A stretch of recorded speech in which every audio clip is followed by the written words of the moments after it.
నువ్వా?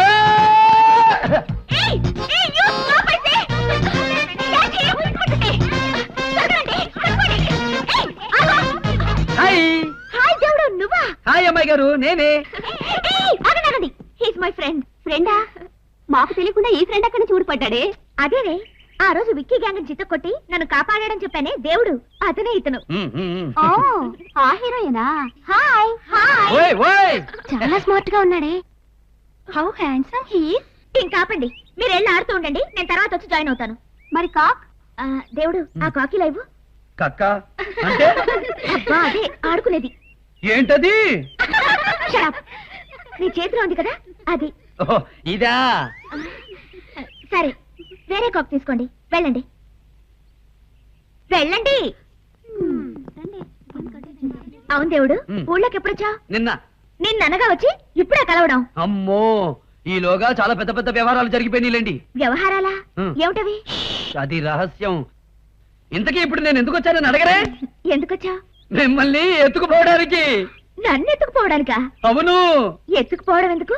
నీతో ఎక్కడికి రమ్మంటే అక్కడికి నేనే వస్తానుగా. అదేం కుదరదు, ఎత్తుకుపోవాల్సిందే. సరే, ఎలా ఎత్తుకుపోతా? అదిగో ఆ బుల్లి కారులో. అవును, నన్ను ఎత్తుకు రమ్మన్నది ఎవరు? ఇంకెవరు? పెద్దమ్మాయి గారు. పెద్దమ్మాయ?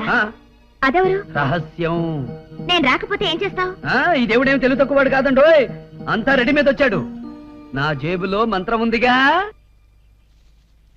ఇదిగో దీన్ని ఇలా ఇప్పి ఇందులో ఉన్నదాన్ని ఇలా బయటికి తీసి దీన్ని మీ ముక్కు దగ్గర ఇలా పెట్టారనుకోండి, మీరు స్పృహ తప్పి ఇలా.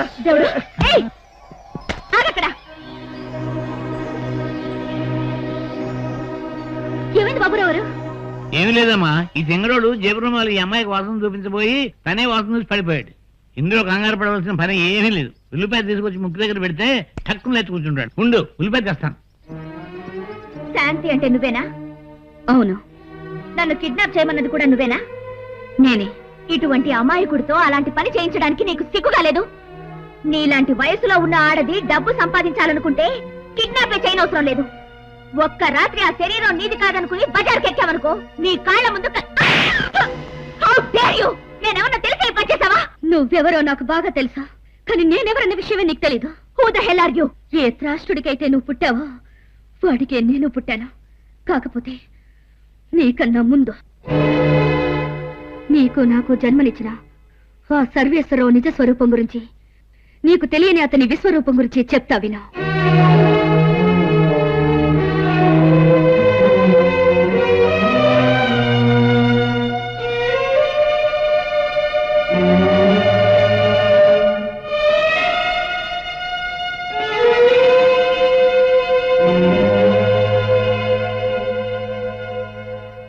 ఇప్పుడు అర్థమైందా?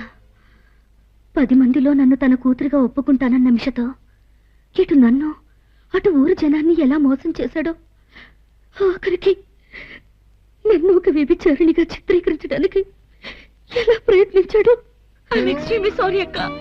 నన్ను క్షమించు. ఇందులో నీ తప్పే ఉందమ్మా. ఇన్నాళ్ళు నువ్వు ప్రేమించి నిన్ను ప్రేమించిన తండ్రి మాత్రమే నీకు తెలుసు.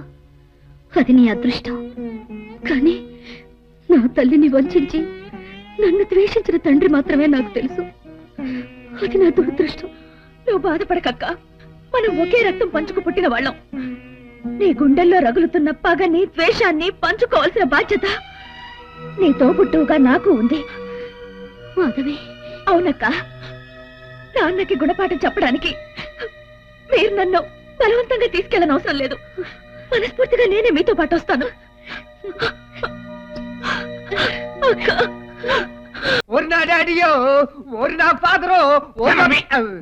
నేను బతుకుండగానే చచ్చినట్టుగా ఏంటో సోకాలు. నువ్వు పోతే ఆనందపడతాను కానీ నేనెందుకు అడుగుతాను? మరి నేనేది మన పరువు పోయినందుకు. కన్నా అసలు మనకు పరువు అనేది ఉంటే కదరా పోవడానికి. చెప్పేది విను. చెప్పు. అమ్మాయితో ఊరుదిలిపెట్టి వెళ్ళిపోయిన దేవుడు మళ్ళీ తిరిగి రాడు. దాంతో ఆ రాయుడు పంచాయతీలో ఎప్పుడు కూర్చోడు. ఏవేళ రేపో నువ్వే పంచాయతీలో కూర్చుని రాయుడి మీద బాగా కక్ష తీర్చేసుకోవచ్చు అని మెరుపు కళలు కడేశాం కదా. అందులో డౌట్ ఉంది. ఎవరు చెప్తారు? రేపు మహా అయితే ఎల్లుండి ఎప్పటికైనా జరిగేది అదే కదా. ఏంటి జరిగేది నీ సంతిలో? బొద్దింకలో ఏంటా లుక్కు ఒక దాంతో ఊరు వదిలిపెట్టి వెళ్ళిపోయిన దేవుడు ఇప్పుడు దానికి తోడు ఇంకో దాన్ని అంటేసుకొచ్చాడు. నీకు అసలు బుద్ధి జ్ఞానం ఉందా? ఏమిట్రా ఏమిట్రా నువ్వు చేసిన పని? పెళ్లి కాని పిల్లల్ని ఇలా తీసుకొస్తే రేపు వాళ్ళ భవిష్యత్తు ఏం కావాలి? నన్నంట పెట్టి నేనేం వాళ్ళని బలవంతంగా తీసుకురాలేదు. వాళ్ళంతటి వాళ్ళే నా తోట వచ్చారు. అడ్డంగా తపాయించు. దేవుణ్ణేమి అనకండి, ఇందులో అతను తప్పేమీ లేదు. అసలు తప్పంతా మా నాన్నదే. కన్న కూతుర్ని ఒక కసాయి వాళ్ళ తన రాజకీయ ప్రయోజనాల కోసం ఇక్కడ తాగట్టు పెట్టి వెళ్ళాడంటే అతను ఎంత దుర్మార్గుడో అర్థం చేసుకోండి. అక్క చెప్పింది నిజం అంకుల్. ఇంతకాలం నేను తింటున్నది అలాంటి పాపిష్టి సంపాదనని నాకు తెలీదు. మా నాన్న గురించి వింటుంటే అలాంటి అతనికి కూతురునైనందుకు నా మీద నాకే అసహ్యం వేస్తుంది. భగవంతుడు ఎంత చిత్రమైన వాడు. లేకపోతే అలాంటి తండ్రికి ఇలాంటి రత్నాలు పుట్టడం ఏంటి? అది సరేనమ్మా, ఇప్పుడు ఏం చేద్దాం? చేయడానికి ఏముంది రాయుడు గారు, మా నాన్న ఈ ఊరికి చేస్తానన్నవన్నీ చేసే వరకు మేమిద్దరం ఇక్కడే ఉంటాం. ఒకవేళ అతను చేయకపోతే? చేసి తీరుతారు అంకుల్. ఎందుకంటే మా నాన్న ఇన్నాళ్ళు చేసిన అక్రమాలు, ఇప్పటికీ చేస్తున్న అన్యాయాలు, ఈ సంపాదన ఇదంతా ఎవరి కోసం? నా కోసమే కదా. పైగా నేనంటే ఆయనకి పంచ ప్రాణాలు. నన్ను వదిలి ఆయన ఉండడం అన్నది ఇంపాసిబుల్. మీరే చూస్తారుగా ఎలా దిగొస్తారు. అదిగో మాటల్లోనే వచ్చేశారు. ఇక్కడ దేవుడు అంటే ఎవరు? నేనే. ఏ యు ఆర్ అండర్ అరెస్ట్. వరస్టా అంటే? అంటేనా? పద పోలీస్ స్టేషన్ లో చెప్తాను. ఏ పొట్టోడా, చెయ్యి పట్టుకు లాగామంటే మొహం పచ్చడైపో. ఇన్స్పెక్టర్, దేవుణ్ణి ఎందుకు అరెస్ట్ చేస్తున్నారు? అతను చేసిన నేరం ఏంటో తెలుసుకోవచ్చా? మీరు సర్వీస్ నగర్ అమ్మాయి కదా? అవును. మీ నాన్నగారు పంపిస్తేనే వచ్చామమ్మా. ఇతను మిమ్మల్ని కిడ్నాప్ చేసి తీసుకొచ్చినట్టు మాకు కంప్లైంట్ ఇచ్చారు. What nonsense are you talking? దేవుడు నన్ను కిడ్నాప్ చేయడం ఏంటి? మేమిద్దరం క్లోజ్ ఫ్రెండ్స్. నాకు ఇష్టమై నేనే అతనితో ఈ ఊరు వచ్చాను. అర్థమైందిగా? Now you can go. అది కాదమ్మా, నాన్నగారు మిమ్మల్ని ఎలాగైనా తీసుకురమ్మన్నారు. అంటే బలవంతంగా నేనా? చూడండి ఇన్స్పెక్టర్, అలాంటి ప్రయత్నం చేస్తే మీరే ఇబ్బందుల్లో పడతారు. ఫర్ యువర్ కైండ్ ఇన్ఫర్మేషన్, నేను మైనర్ని కాదు, మేజర్ని. అది కాదమ్మా. Please inspector, no more arguments. ఇక మీరు వెళ్ళొచ్చు.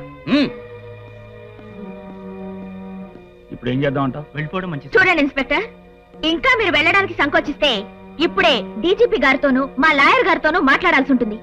మాట్లాడమంటారా? అవసరం లేదు. Sorry for the inconvenience. Come on. అయ్యో బాబోయ్, చిన్నబాబు గారు మీరు మామూలు మనిషి కాదండి. అలా అనగానే తిరిగి వచ్చేసావా? తన మేజర్నని బలవంతంగా తీసుకెళ్ళడానికి ప్రయత్నిస్తే కేసు పెడతానని, అవసరమైతే డీజీపీ గారితో మాట్లాడాల్సి వస్తుందని బెదిరించారు సార్. అది నా జ్యూరిడిక్షన్ కాకపోయినా మీ మాట విని అక్కడికి వెళ్ళాను. ఈ విషయం ఆయన దాకా వెళ్తే బాగుండదని భయపడి వచ్చేసాను సార్. హలో మాధవి. ఏంటి మాధవి నువ్వు చేసిన పని? చెప్పా పెట్టకుండా నువ్వు అలా వెళ్ళిపోతే నాన్న నేను ఎంత కంగారు పడ్డామో తెలుసా?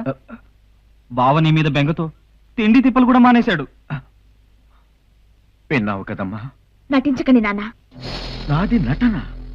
నువ్వంటే నాకు ప్రాణమమ్మా. నిజంగా నేనంటే మీకు ప్రాణం అయితే తిరిగి నేను ఇంటికి రావాలంటే వెంటనే మీరు ఒక పని చేయాలి. ఏం చేయాలో చెప్పమ్మా. ముందే ఊరికి చేసిన వాగ్దానాలన్నీ నెరవేర్చండి. ఆ తర్వాతే నేను ఇంటికి వస్తాను. అది కూడా నేను ఒక్కదాన్ని కాదు, అక్కతో పాటు వస్తాను. అలా కాకుండా మళ్ళీ పోలీసుల్ని పంపడం లాంటి చీప్ ట్రిక్స్ ప్రయోగిస్తే అక్క నేను పేపర్కి ఎక్కాల్సి వస్తుంది. అది నీ రాజకీయ భవిష్యత్తుకి అంత మంచిది కాదు. అమ్మా మాధవి. By dad. ఏమైంది బావా? ఆ ఊరికి చేస్తానన్న పనులన్నీ చేస్తే తప్పనంటుంది. అదే దీన్ని కూడా పొల్యూట్ చేస్తుంటది.